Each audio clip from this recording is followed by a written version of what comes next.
पंजाब के रणबीरपुर गांव में रहने वाला गुरप्रीत आहूजा अपनी जिंदगी में कुछ बड़ा करना चाहता था। मैं ना बहुत पैसे कमाना चाहता हूँ, उस जसपाल की तरह लंदन जाकर। अमृतसर के ही एक एजेंट राहुल बस्सी ने उसके पेपर्स बनाए। 8 लाख रुपए एडवांस दिया गया था और बचे हुए पैसे गुरप्रीत के लंदन पहुंचने पर देने थे। मुंबई पहुंचने के बाद गुरप्रीत अपनी पत्नी को फोन करता है और उसे विश्वास दिलाता है कि लंदन पहुंचकर वो उसे नए नंबर का इंतजाम करके फोन करेगा। 12 लाख छोड़िए बस्सी जी, पहले ये बताइए मेरा भाई गुरप्रीत कहाँ है? जब पूरे पैसे देने का टाइम आया तो पूछो गुरप्रीत कहाँ है? सर राहुल बस्सी का फोन स्विच ऑफ आ रहा है। सर ये राहुल बस्सी का ऑफिस, पर ये तो बंद है। संजय को पता चलता है कि एक बलजीत संधू मुंबई से लौट आया है।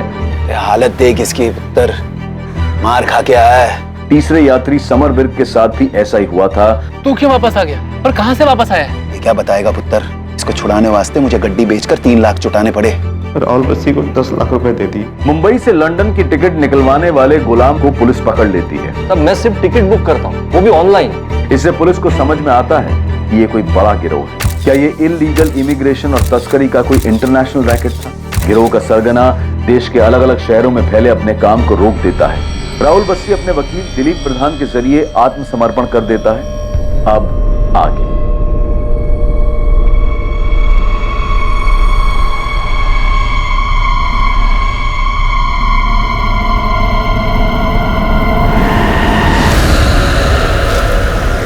गुरप्रीत आहूजा, बलजीत संधू और समीर विर्क का वीजा बनाने वाले एजेंट राहुल बस्सी ने पुलिस में सरेंडर कर दिया। भाभी, राहुल बस्सी पुलिस के हाथ लग गया है। मैं जा रहा हूँ, तुरंत आपको फोन करूंगा।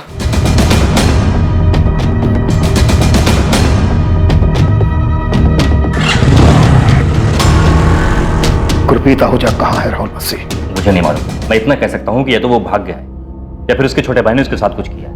मतलब?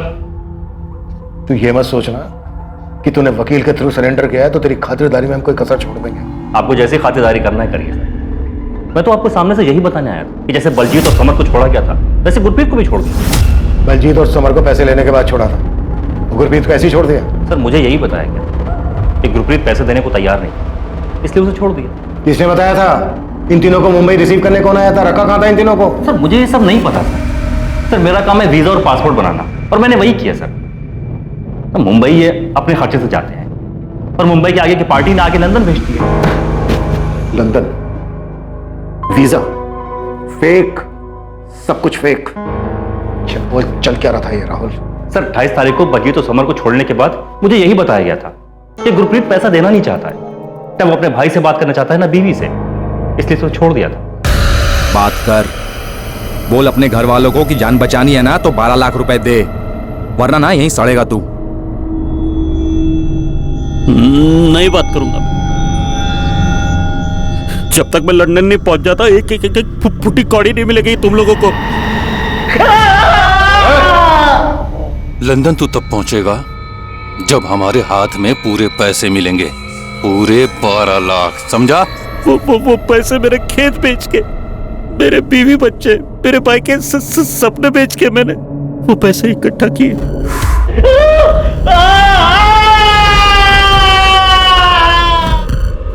ये गुरप्रीत मान नहीं रहा है, बात नहीं करेगा वो, ना बीवी से ना भाई से। देखो बलजीत और समर के तो पैसे आ गए हैं ना। अब गुरप्रीत अगर नहीं मानना तो फिर मैं कुछ नहीं कर सकता। तो क्या करे? छोड़ दे क्या इसको? पुलिस के पास तो नहीं जाएगा? अरे उसके भाई और उसकी बीवी तो पहले ही पुलिस के पास जा चुके हैं। मेरी मानो तो छोड़ दो उसे। ठीक है सर मैं मानता हूं कि ये बहुत बड़ा रैकेट है, लेकिन गुरप्रीत के चक्कर में इतना बड़ा बखेड़ा खड़ा हो चुका था कि बाकी का पैसा लिए बगैर हमने उसे छोड़ दिया। सर वो यहां अमृतसर तक पहुंचा था।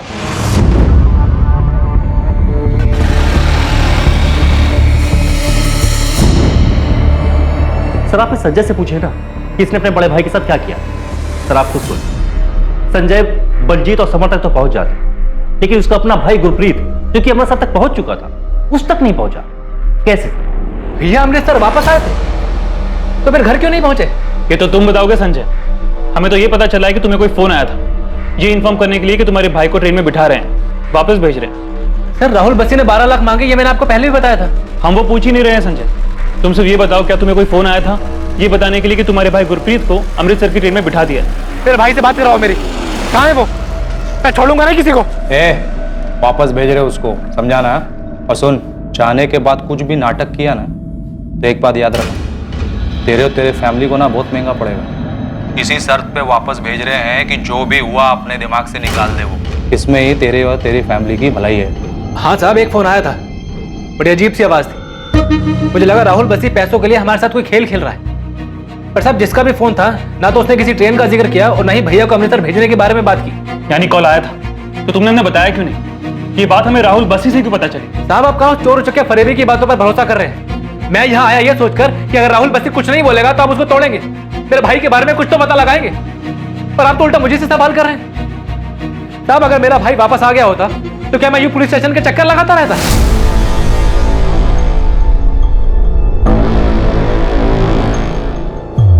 नाला सुपारा? सर मैं तो कभी मुंबई गया नहीं, ऐसी कोई जगह मैं तो जाकर नहीं सर। सर आपको जितना मारना हो मारिए, लाते घुसे जैसे चाहे मारिए सर, लेकिन जो चीज मैं नहीं जानता वो आपको कैसे बताऊं सर? मैं भी नहीं जानता कि तू इस वक्त मेरी कस्टडी में। सर आप जाने या ना जाने, लेकिन मेरा लॉयर जरूर जानता है। सर मैं सच बोल रहा हूं, मैंने फेक वीजा पासपोर्ट बनाकर के इन लोगों को आगे भेजा है, लेकिन ये लोग आगे किससे मिले मैं नहीं जानता सर। मुझे फोन पर पता जाता है ये पार्टी को कहां भेजना है। ये गुरप्रीत आहूजा, बलजीत संधू, समर विर्क, तीनों को मुंबई भेज देना। जी मालिक इन तीनों के वीजा पासपोर्ट कब तक आ जाएंगे?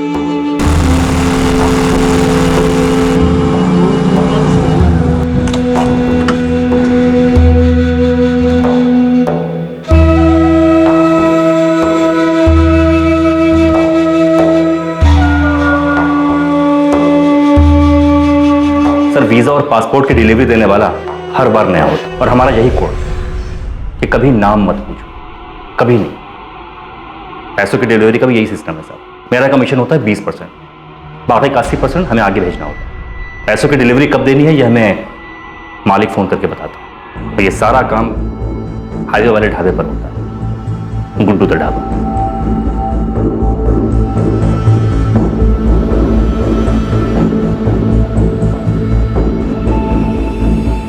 सर पैसों की डिलीवरी लेने वाला रेड कैप और डार्क गॉगल में होता है और हर बार नया। सर मुझे तो इस बात का भी अंदाजा नहीं है कि वो एक आदमी था या दो। तू लोगों को सिर्फ मुंबई भेजता है? नहीं सर, मैं अपनी मर्जी से कुछ भी नहीं करता, वहां भेजता हूं जहां मालिक का हुक्म होता है। ये मालिक कौन है? सर मैं नहीं जानता। आज से 6 साल पहले जब मैंने वीजा पासपोर्ट का काम शुरू किया था, किसी तरह गाड़ी चल रही थी, तब एक आदमी आया था। उसने अपना नाम मामून आलम बताया था। जी मेरे को समझा नहीं आपकी बात। वही तो समझा रहा हूं, ये कोई वीजा पासपोर्ट का खेल नहीं है, ये इमिग्रेशन का शतरंज है। इस देश में ऐसे बहुत से लोग हैं जो खूब सारा पैसा कमाना चाहते और एक आलीशान जिंदगी जीना चाहते हैं, लेकिन उनको ऐसा लगता है कि इस देश में ऐसा शायद मुमकिन नहीं, इसलिए वो अब्रॉड जाकर सेटल होना चाहते हैं। लेकिन हम तो यहाँ वीजा पासपोर्ट वाले। हाँ, सिर्फ वीजा और पासपोर्ट का फॉर्म भरने के लिए 500-600 रुपए लेते होगे, वीजा के लिए शायद 1000 रुपए। बस से इमिग्रेशन करवाओ। इमिग्रेशन लोगों को यह यकीन दिलाओ कि वो अब्रॉड जा भी सकते हैं और सेटल होकर अपने सपने भी पूरे कर सकते हैं, और जब वो करोड़ों के सपने देखेंगे तो लाखों तो तुम्हें वैसे ही दे देंगे। तुम्हें कुछ नहीं करना, तुम्हें सिर्फ ऑर्डर्स फॉलो करना है, बदले में तुम्हें 10% कमीशन मिलेगा, और लाखों के खेल में 10% कमीशन कम नहीं होता बस। इसके बाद तुम अपनी काबिलियत साबित करो, कमीशन बढ़ता जाए। हाँ, पूरे ऑपरेशन में एक कोड है, सीक्रेसी कभी भी किसी भी कीमत पे नहीं जानी चाहिए, बदले में तुम्हें मिलेगा बहुत सारा पैसा। वो पहली और आखिरी मुलाकात थी, लेकिन हाँ मैंने उसका काम शुरू कर दिया, और जैसा उसने कहा मैंने इस काम से बहुत पैसा कमाया नहीं, ठगा, फेक पासपोर्ट और फेक वीजा बनाकर। अब ये बोल, पिछले 6 साल में तूने कितने लोगों को चूना लगाया? सर हिसाब किताब कौन याद रखता है? ये सब कुछ उस गुरप्रीत की वजह से हुआ, ये सारा बखेड़ा उसी ने खड़ा किया है सर। मैं आपको अभी भी बता रहा हूं, बहुत लेट हो आप, रैकेट का कुछ नहीं मिलेगा। अब तक तो सब कुछ जल गया होगा, सब कुछ। सब कुछ जला दे, कुछ मत छोड़ना। एक छोटा सा कागज भी नहीं बचना चाहिए। ये रायता तूने फैलाया बस्सी, अब जल्दी समेट। कोई निशान, कोई सबूत नहीं छूटना चाहिए। कुछ नहीं बचा है सर, सच बोल रहा हूं। बहुत खतरनाक लोग हैं वो, मुझे भी मार सकते हैं। इसीलिए सामने से आकर के बता रहा हूं कि मैं एक नाम के अलावा और कुछ नहीं जानता, और वो नाम है मामून आलम। साहब पूरी टीम लगी है नाला सोपारे में, लेकिन जो कोठी आप ढूंढ रहे हैं उसके बारे में और कुछ पता चलता तो काम आसानी से हो जाता साहब। अभी तो इतना ही पता है शिवा कि किसी सुनसान जगह पर कोई अकेली कोठी है। एक शिवा, जिन दो लोगों ने इस कोठी के बारे में हमें बताया है वो लोग पहली बार मुंबई आए और उन लोगों ने पहली बार उस कोठी को देखा था। उन्हें तो ये तक नहीं पता था कि उन्हें इस जगह पे पकड़ के रखा जाएगा। शिवा, अभी जितनी भी इंफॉर्मेशन है उसी से काम चला, और जितनी अकेली बनी कोठी है सबको छाटो। अभी एक और नाम मिला है, मामून आलम। शायद ये इन सब का बाप हो। ये लोग मालिक बोलते हैं इसको। ये दोनों नाम ध्यान में रखो और पूरा नाला सुपारा छान मारो, मिल जाएगा। जी गुरप्रीत जी संजय के बड़े भाई हैं, बहुत प्यार है दोनों में। पर आप ऐसा क्यों पूछ रहे हैं? आपके देवर संजय ने कुछ बताया कि गुरप्रीत को छोड़ दिया है, ऐसा कोई फोन आया था? जी नहीं, 12 लाख मांग रहे ये बताया था। गुरप्रीत को छोड़ दिया ऐसा कोई फोन आता तो संजय मुझे क्यों नहीं बताता? इसीलिए तो हम आपसे पूछ रहे हैं। आपके देवर और आपके पति के बीच कोई मनमुटाव की भनक थी आपको? ऐसा कुछ था उनके बीच?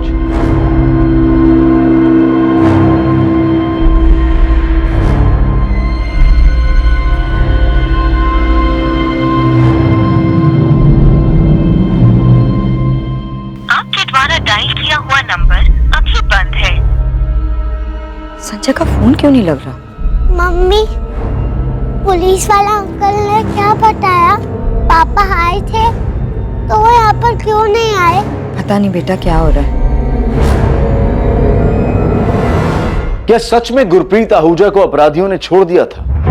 क्या वो अमृतसर वापस आया था? ये ऐसा शातिर गिरोह था जिसने अपराध के बाद अपने पीछे कोई सबूत नहीं छोड़ा था। क्या कोई और एंगल भी जुड़ा हुआ था इस रैकेट के साथ जिसका शिकार गुरप्रीत आहूजा बना, जो यहां अपने परिवार को छोड़कर अपने अच्छे भविष्य और जिंदगी को बेहतर बनाने के लिए विदेश में बसने का सपना लेकर निकला था? सर, ये राहुल बसी जितने भी फोन यूज करता था उसके कॉल रिकॉर्ड्स, और ये जो मालिक है इसके सारे कॉल्स भी वही नंबर से है, 5598 मॉस्को रूट के इंटरनेट कॉल्स जो अनट्रेसेबल है। और संजय आहूजा के कॉल रिकॉर्ड्स? हाँ सर, कॉल तो उसको भी आया था।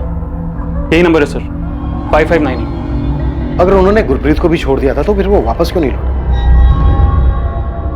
सचिन, अमृतसर रेलवे स्टेशन के सभी सीसीटीवी फुटेज निकाल, ढूंढो उसमें गुरप्रीत को। संजय आहूजा के कॉल रिकॉर्ड्स में तुम्हें कुछ भी सस्पिशियस नहीं मिला? नहीं सर, कुछ नहीं मिला। और ताजुब है कि जिस दौरान गुरप्रीत को छोड़ने की बात कही जा रही थी उस बीच संजय यहाँ रणबीरपुर से अमृतसर गया ही नहीं। और ये मामून आलम कौन है जिसकी राहुल बस्सी बात कर रहा था? यही इस ग्रोह का मालिक है क्या? सर, मॉस्को रशिया से ऑपरेट कर रहा है। हमें कोई और तरीका देखना होगा उस तक पहुंचने का। गुरप्रीत आहूजा के मिसिंग होने से बहुत मुसीबत होने वाली है तुझे। सारी चीजें एक तरफ, फेक वीजा, फेक पासपोर्ट, इनके चार्जेस एक तरफ, बेल होना इम्पॉसिबल है। मैं सच कह रहा हूँ वकील साहब, मुझे नहीं पता गुरप्रीत का। अगर मुझे गुरप्रीत के बारे में कुछ भी पता होता तो मुझे बताने में क्या जाता। मुझे बस इतना बताया गया था कि गुरप्रीत को छोड़ दिया गया है और वो अमृतसर वाली ट्रेन में बैठ चुका है। देख, मैंने तेरे लिए इन्वेस्टिगेटिंग ऑफिसर से बात की। बस तू ये मालिक जिसे भी बुलाते उसका नाम बता दे। वकील साहब, मैं सच कह रहा हूँ, मुझे नहीं पता ये मालिक कौन है। तो फिर ये बता दे, कौन जानता उसे? मुझे ये भी नहीं मालूम। मामून आलम? ये कौन है मैडम? ये बात तो तुझे पता होनी चाहिए ना गुलाम। पूरे रैकेट की टिकट्स की बुकिंग तू करता था। देखिए मैडम, ये सब में आप मुझे मत घसीटिए। रैकेट होगा लेकिन मेरा कोई लेना देना नहीं है उससे। मैडम, मैं सिर्फ टिकट बुकिंग का काम करता हूँ। ये देखिए मैडम, ये सब फाइल चेक कर लीजिए।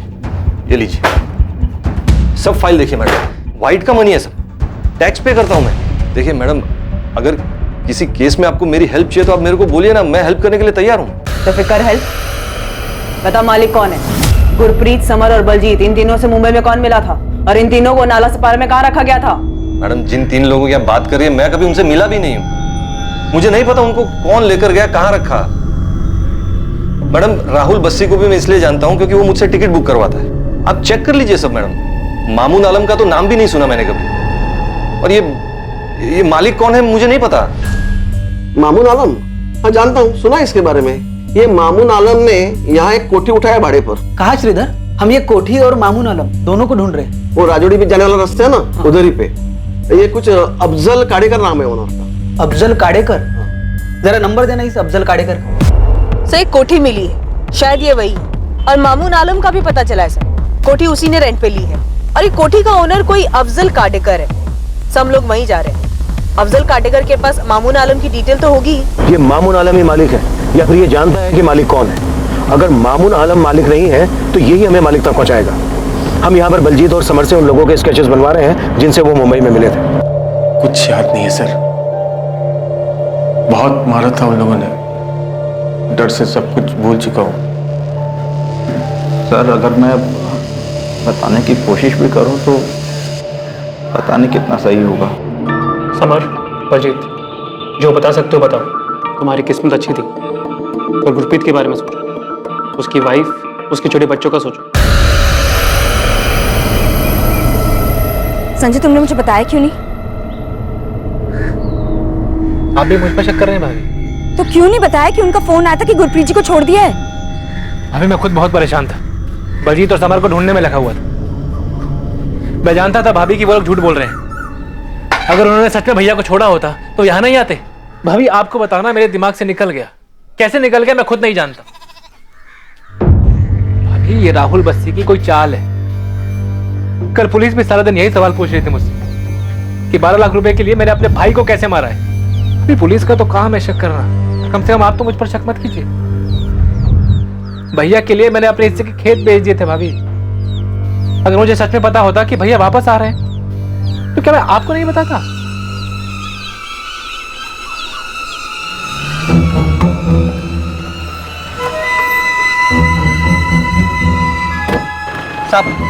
सब ये अफजल काडेकर, कोठी के मालिक। कोठी पर तो अभी ताला लगा है, लेकिन अफजल के पास दूसरी चाबी है और मामून आलम की सारी डिटेल्स भी इनके पास है।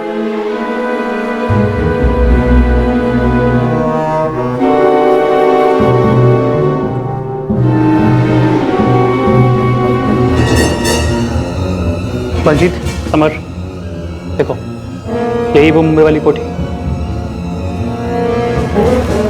हाँ सर, यही है।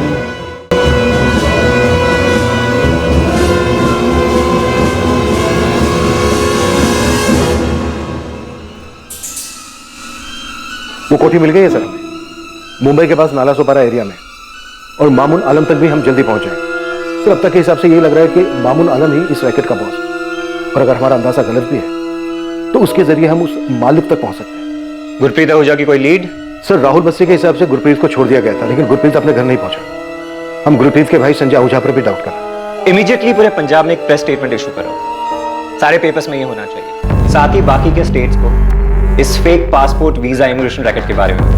आई एम श्योर गुरप्रीत, बलजीत और समर इस रैकेट के पहले विक्टिम तो नहीं है। कोई सामने तो नहीं आया सर, पर श्योर ये पहले विक्टिम्स नहीं है। पेपर में खबर आएगी तो बाकी के विक्टिम भी सामने आने से हिचकिचाएंगे नहीं। उनके सामने आने से हमें कोई और लीड मिलेगी। गुरप्रीत आहूजा का ये केस ही इस रैकेट को बाहर लाया है। हमें उसे किसी भी तरीके से ढूंढना है और वापस लाना है। सर बहुत सारी चीजें ऐसी हैं जो हमारी पहुंच से दूर हैं। उन तक पहुंचने के लिए हमें हेल्प लगेगी। वो IP address, Moscow Russia route से सर। पूरी डिटेल्स दो मुझे, मैं देखता हूँ। यूक्रेनियन माफिया भी इन्वॉल्व है? सर अभी तक कोई ठोस उनके खिलाफ मिला तो नहीं।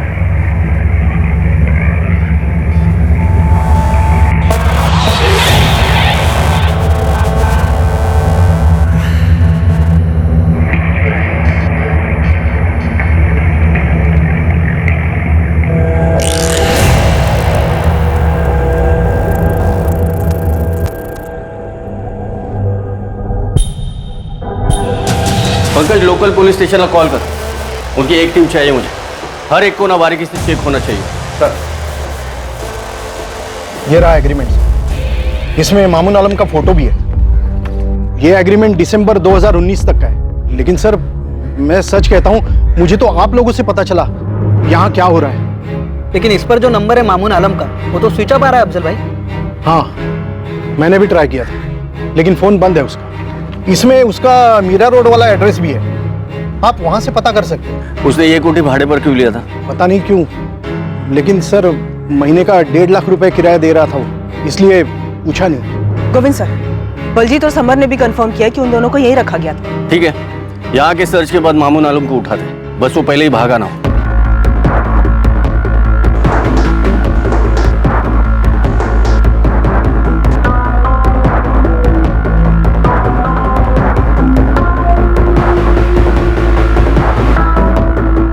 वीजा एजेंट राहुल बस्सी के मुताबिक उसे इस गिरोह में मामून आलम नाम के एक शख्स ने शामिल किया था।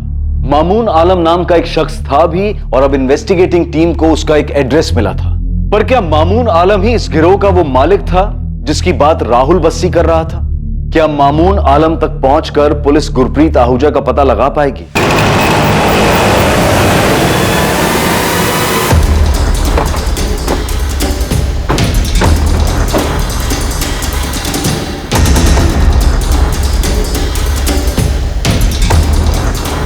भंगार वाला भंगार।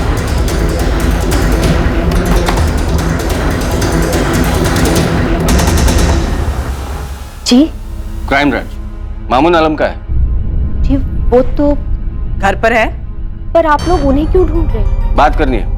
मामून ने नालासोपारा में एक कोठी किराए पर ले रखा था, उसी बारे में। आप कौन हो? उनकी बीवी। बुलाइए, कहाँ है? उनका तो 1 हफ्ते पहले इंतकाल हो चुका है। कैसे? एक्सीडेंट हुआ था।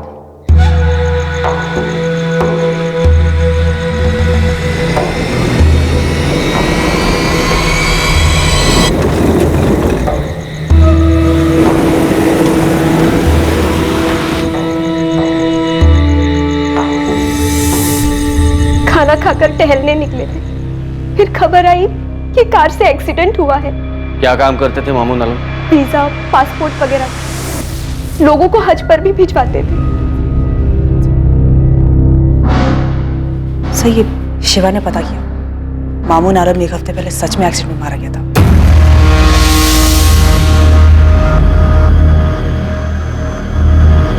साहब, मामून का वीजा पासपोर्ट वाला ऑफिस पूरा खाली।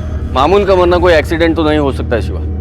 गुरप्रीत का केस बाहर निकलता है और पंजाब से उस राहुल बस्सी को इस रैकेट में शामिल करने वाला मामून मारा जाता है। एक्सीडेंट रात के टाइम पर हुआ था साहब, ये मर्डर भी हो सकता है। आपको मामून के घर से कुछ मिला? लवलीन घर छान रहे है उसका, लेकिन ऑफिस खाली कर दिया है, तो घर पर क्या मिलेगा?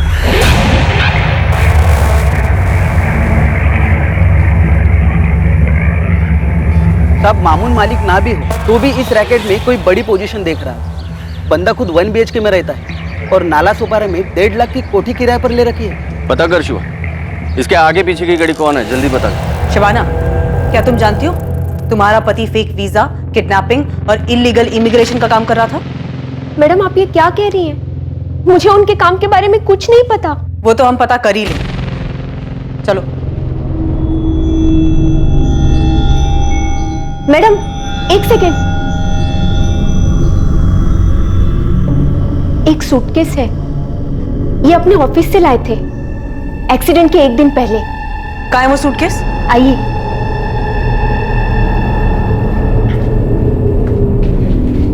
कहाँ है?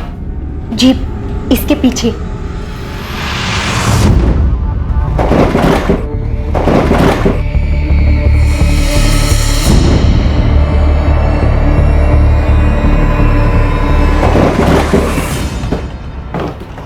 क्या कर रहे हैं आप?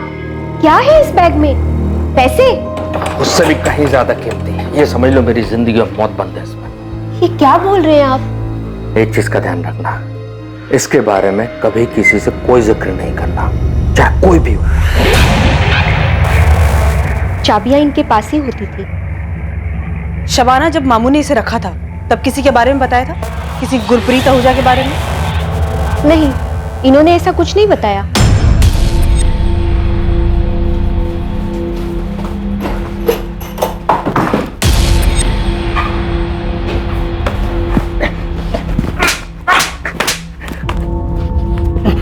साले, तुझे पहले से पता था ना कि मामून आलम का एक्सीडेंट नहीं हुआ है बल्कि मर्डर हुआ है इसका। अब बोल, तेरा वो मालिक कौन है और गुरप्रीत के साथ क्या किया तुम लोगों ने? उसको भी मार डाला। आखिरी मौका दे रहा हूं तुझे, बोल दे। सर, मुझे इसी बात का डर था। मैंने कहा था आपसे कि वो बहुत डेंजरस लोग हैं, वो कुछ नहीं कर सकते। कौन वो लोग? मुझे नहीं पता सर, मैं सिर्फ एक नाम जानता हूँ, मालिक। अब मुझे नहीं पता कि सर ये मामून ही मालिक था या फिर मामून भी एक छोटा सा प्यादा था। सर, ये तो अच्छा हुआ कि मैंने आपके सामने सरेंडर कर दिया। अगर वो मामून को मार सकते हैं तो फिर अगला नंबर तो मेरा ही होता।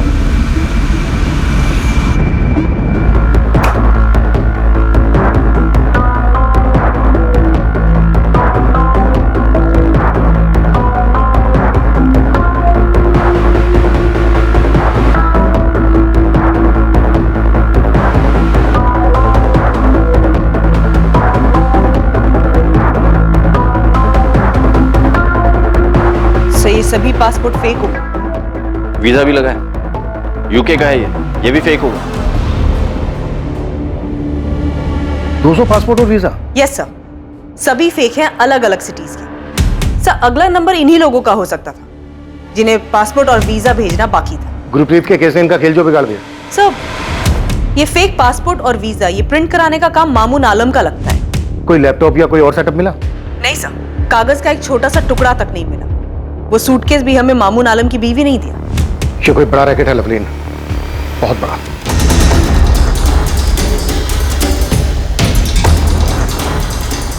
मामून आलम के घर से मिले कई सारे फेक पासपोर्ट से इन्वेस्टिगेशन टीम को अंदाजा हो गया था कि ये रैकेट कितना बड़ा होगा।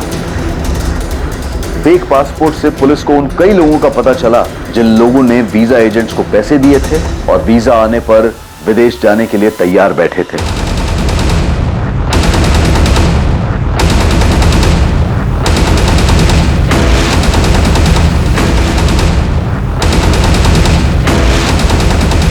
बहुत सारे शहरों में बहुत सारी टीम्स बनाई जो वहां फैले इस रैकेट के एजेंट्स का पता लगाकर ठगे जाने वाले लोगों से कांटेक्ट कर सके। मैंने उनके साथ कुछ कर दिया? नहीं संजय, इसमें कोई शक नहीं है कि तुम्हारा भाई वापस नहीं लौटा था। हमें इस रैकेट से जुड़े एक आदमी के बारे में पता चला था, लेकिन बदकिस्मती यह रही कि उस तक पहुंचने से पहले ही उसकी मौत हो चुकी थी।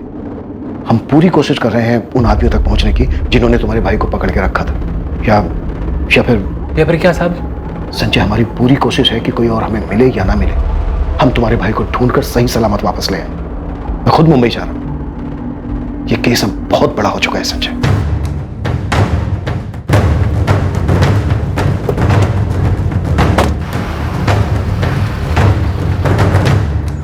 अमृतसर से कॉल था, कॉलर सामने नहीं आना चाहता और उसका कहना है कि साल भर पहले उसके साथ भी ये धोखा हुआ था। एजेंट कौन था? राहुल बस्सी? जी सर, कॉलर अपना नाम नहीं बताना चाहता, पर उसने बताया कि उसे अमेरिका जाना था। एडवांस में 3 लाख दिए थे और 5 लाख बैलेंस थे। बस्सी ने उसे कोलकाता भेजा था। इस आदमी ने अपने टॉर्चर के बारे में जो बताया वो बलजीत संधू और समर विर्क पर हुए टॉर्चर जैसा ही था। उसकी फैमिली ने भी उसे रैंसम देकर छुड़ाया था? नहीं सर, वो भाग निकला था। अलग अलग शहरों के लोगों के साथ ये कांड, पर किसी ने भी मुंह नहीं खोला। सर ये कॉलर कह रहा है कि वो टॉर्चर से डर गया था और fake visa fake passport case में फंसना नहीं चाहता था। किडनैपिंग के बाद उन लोगों ने ऐसे उल्टे सीधे तरीके से पैसे वसूले होंगे। मुंबई क्राइम ब्रांच मामून के कॉल रिकॉर्ड्स निकाल रही है। अब कम से कम इसके कॉल रिकॉर्ड्स में इंटरनेट कॉल नहीं होने चाहिए, तभी हम इस मालिक तक पहुंच पाएंगे। केस हाथ से निकल चुका है। अब मैं तुझे यही सलाह दूंगा कि गुरप्रीत और मालिक के बारे में बता दे। वकील साहब, मैं नहीं जानता कि ये मालिक कौन है। अगर मैं झूठ बोल रहा हूं तो पूरे देश में अलग अलग जगह से कई सारे एजेंट अरेस्ट हुए, तो वो क्यों नहीं बताया था कि मालिक कौन है? साहब, हमें नहीं पता वो कौन है, हम लोग उन्हें मालिक बुलाते हैं। हमने आज तक सिर्फ मालिक की आवाज सुनी है, हमने कभी मालिक को देखा नहीं है साहब। मालिक ने बोला उन्हें गुवाहाटी भेजो तो उन्हें गुवाहाटी भेज देते। मालिक ने बोला उन्हें जयपुर भेजो तो उन्हें जयपुर भेज देते साहब, लेकिन मालिक से पूछने की कभी कुछ हिम्मत ही नहीं हुई। देख राहुल, अब ये सब रुकने वाला नहीं है। पुलिस को जब तक गुरप्रीत आहूजा नहीं मिल जाता वो शांत नहीं बैठेगी। बता मुझे क्या हुआ गुरप्रीत के साथ, कहाँ है वो? राहुल, मैं तेरा वकील हूँ, तेरी भलाई इसी। तो वकील साहब, मैं बोल रहा हूँ ना, मैं नहीं जानता गुरप्रीत आहूजा कहाँ है। इस अकेले गुरप्रीत ने पूरे रैकेट के नैया डुबो दी। मुझे कोई अंदाजा नहीं क्या हुआ उसके साथ।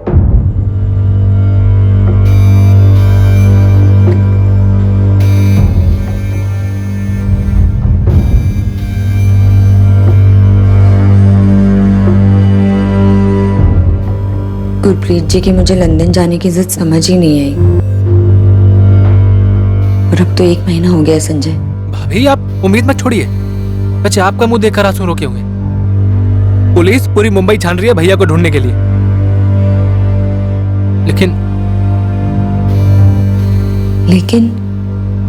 लेकिन क्या संजय?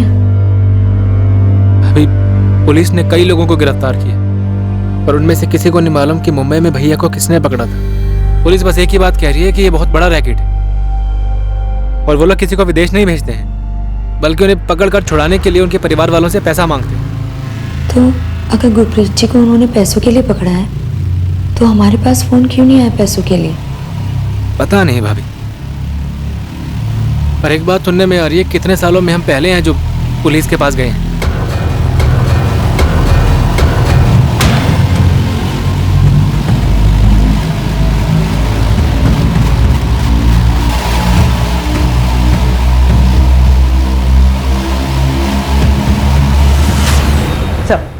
मामून आलम के फोन में ज्यादातर इनकमिंग कॉल्स इंटरनेट कॉल्स ही है और आउटगोइंग कॉल्स भी इंटरनेट कॉल्स है। कॉल रिकॉर्ड्स में एक भी नंबर ट्रेसेबल नहीं है? 2 नंबर है सर। ये दोनों नंबर फिलहाल स्विच ऑफ है। इन दोनों नंबर पे मई मंथ में बात हुई है। गुरप्रीत, बलजीत और समर, इन तीनों के मुंबई पहुंचने से पहले तक की डेट यानी 8 मई तक के कॉल रिकॉर्ड मंगाए इन दोनों नंबर के, जो कल तक आ जाएंगे। गोविंद, कोठी से कुछ मिला?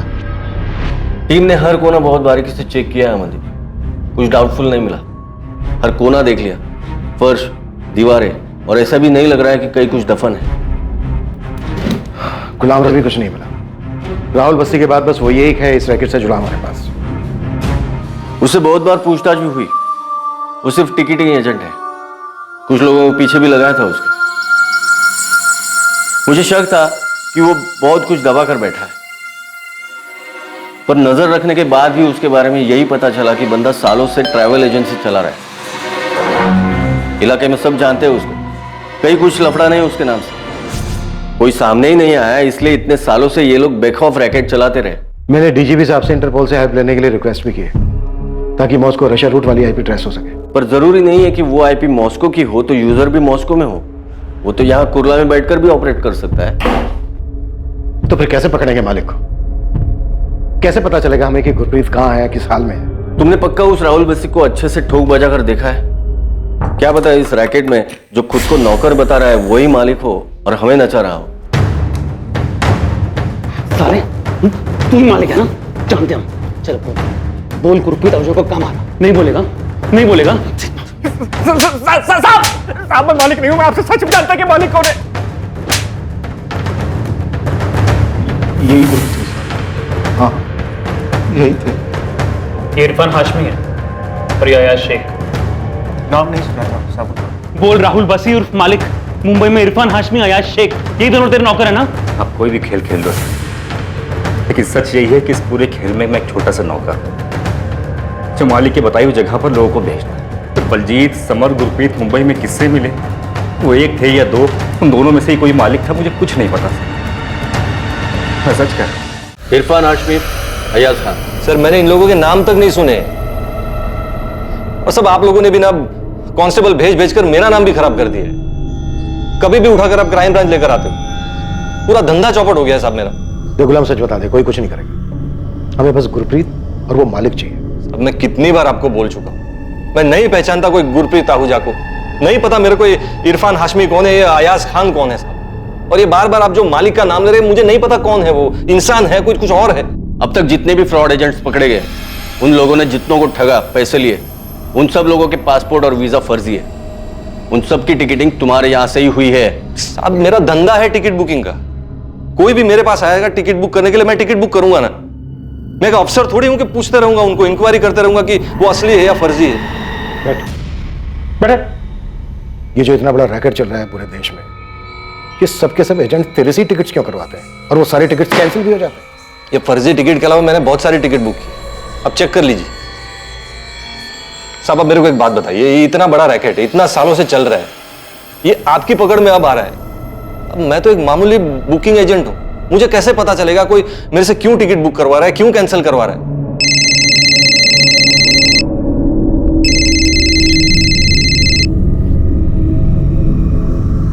हाँ शिवा, क्या हाथ लगा है?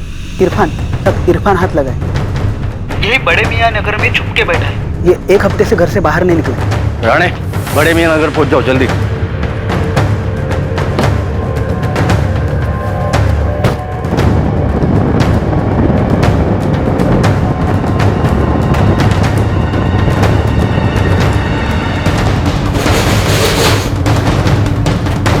सब यही है, अंदर ही बैठा है। जो ना, हाँ।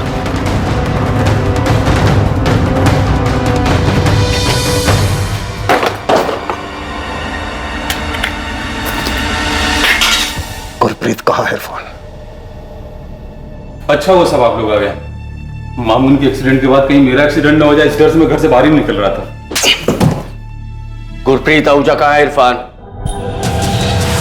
तेरे जोड़ीदार समर और बलजीत पैसे देके जा चुके हैं, तू भी पैसे दिलवा और जा। अरे भाई क्यों बैठा है यहाँ पे? घर फोन कर, पैसे मंगा और हंसी खुशी वापस घर जा। अबे नहीं देगा ना तो यहाँ से कभी वापस नहीं जा पाएगा, समझ में आया? फोन कर अपने घर वालों को, बोल पैसा देने के लिए। कुछ नहीं दूंगा मैं। मेरे भाई के, मेरे परिवार के, जब तक मैं लंदन नहीं जाऊं कुछ नहीं मिलेगा, तुम लोगों को कुछ नहीं मिलेगा। अबे तू गलत जगह आ गया है। यहाँ से कोई अमेरिका, कनाडा, यूके फुके नहीं जाता है। बात समझ में आई तेरी को? सब पैसा देते हैं और अपने घर जाते हैं। तू भी पैसा दे और अपने घर जा। फोन कर, दिला पैसे।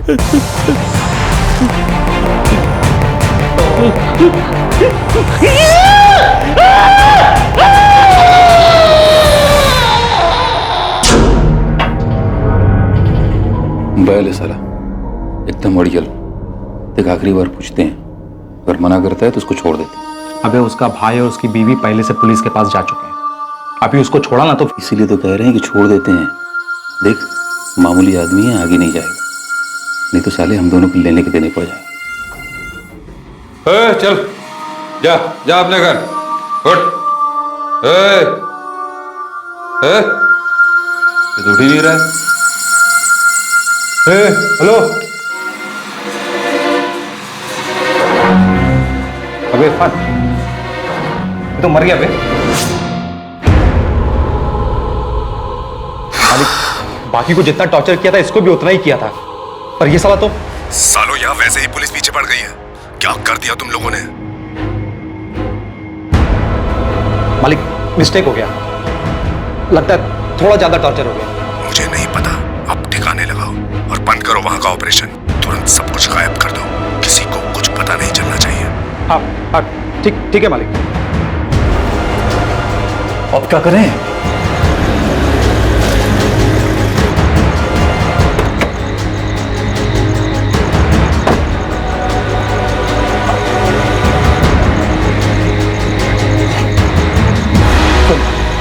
कपड़े वपड़े सब निकाल दे, तब जा, कुछ मिलना नहीं चाहिए। उधर साइड में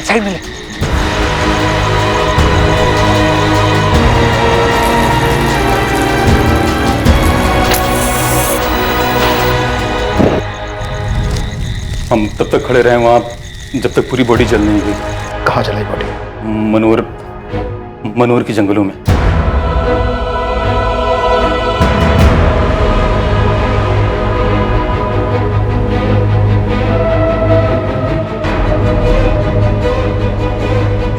वहीं पास के गांव वालों से हमें पता चला था, मनोर के जंगल में स्केलेटन के टुकड़े मिले थे हमें। शिरीष बोन्स प्रिजर्व तो किया है ना? जी सर, बिल्कुल किए हैं। वो बंदा पंजाब से मिसिंग हुआ है शिरीष। जो कुछ मिला है तुम्हें, हमें वो सब चाहिए। तुम्हारा भाई नहीं रहा संजय। इरफान और अयाज ने मुंबई में मिलकर उसे टॉर्चर किया था। हम उन दोनों के खिलाफ मर्डर केस रजिस्टर कर रहे हैं। गुरप्रीत ने तुम लोगों से पैसे की बात नहीं की।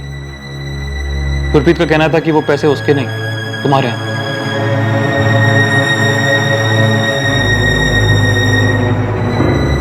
बेटा,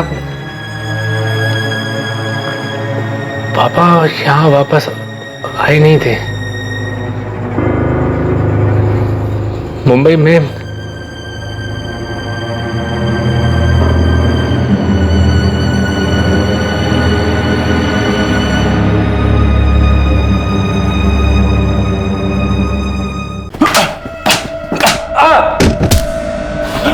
साले तुझे अंदाजा भी है अगर पुलिस अपने पर आ जाए तो क्या क्या कर सकती है? सब मामून के एक्सीडेंट के बाद में वैसे ही डरा हुआ हूँ। मुझे ही नहीं मालूम कि मालिक कौन है। अयाज ही बात करता था साहब, पर पता नहीं उसे भी मालूम है कि नहीं मालिक कौन है। कौन से नंबर पे बात करता था? वो भी अयाज ही जानता है साहब। मेरा तो मालिक वही था, पर साहब उसके ऊपर, सबके ऊपर कोई मालिक है, पर साहब पता नहीं वो कौन है, कहाँ रहता है। अयाज कहाँ है? साहब वो तो सूरत भाग गया। पता नहीं अभी कहाँ है, जिंदा है कि नहीं है, कुछ नहीं मालूम। सब कोई बात नहीं।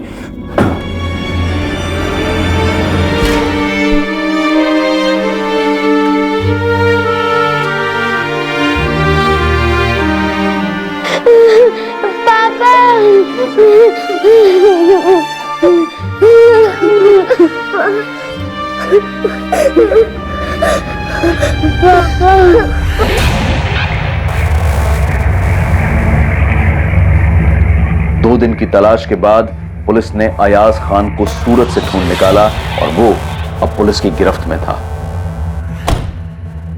अयाज खान ही अब मालिक तक पहुंचने की चाबी था। लेकिन क्या उसे मालिक की असली पहचान पता थी?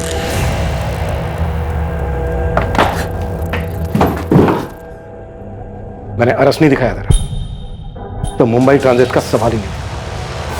तब मैं तो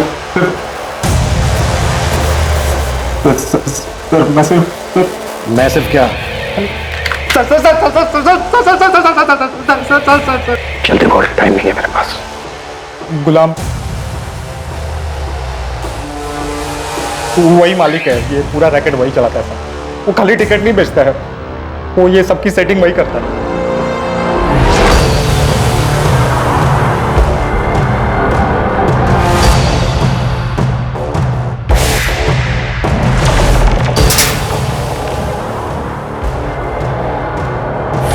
गोविंद, पहले उंगली काटेंगे इसकी, फिर पूछेंगे जो भी पूछा उसने। दर्द होगा तो जुबान खुलेगी, नहीं तो वो भी काट लेंगे। पवार, सामान क्यों मेरे?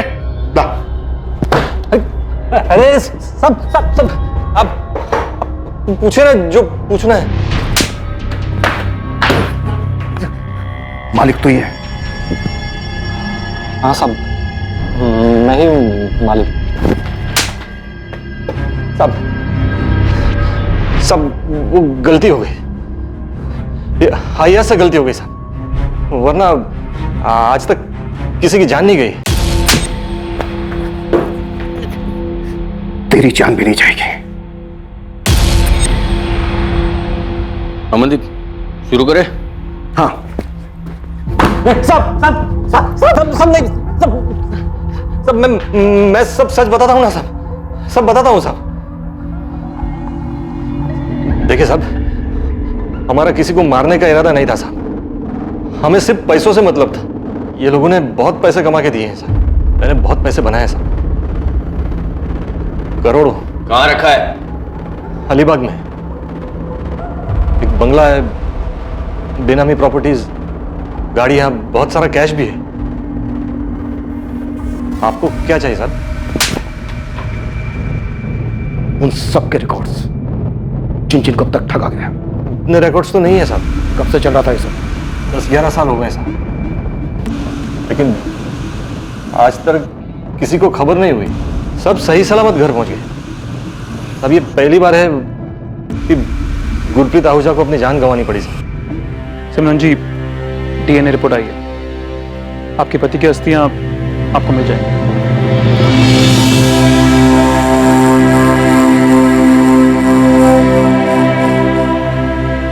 पर भैया आप दूसरों को क्यों देखते हैं? कितना भी कमा ले, रोटी तो वही खानी है। भैया यहाँ मेहनत करेंगे तो कम से कम अपने देश में तो रहेंगे हम। वहां मेहनत करेंगे ना तो पाउंड में कमाएंगे। तुझे पता है 1 पाउंड यानी 90 रुपये। अरे वहां जितना मैं महीने में बचा पाऊंगा ना, उतना साल में यहाँ नहीं कमा पाऊंगा।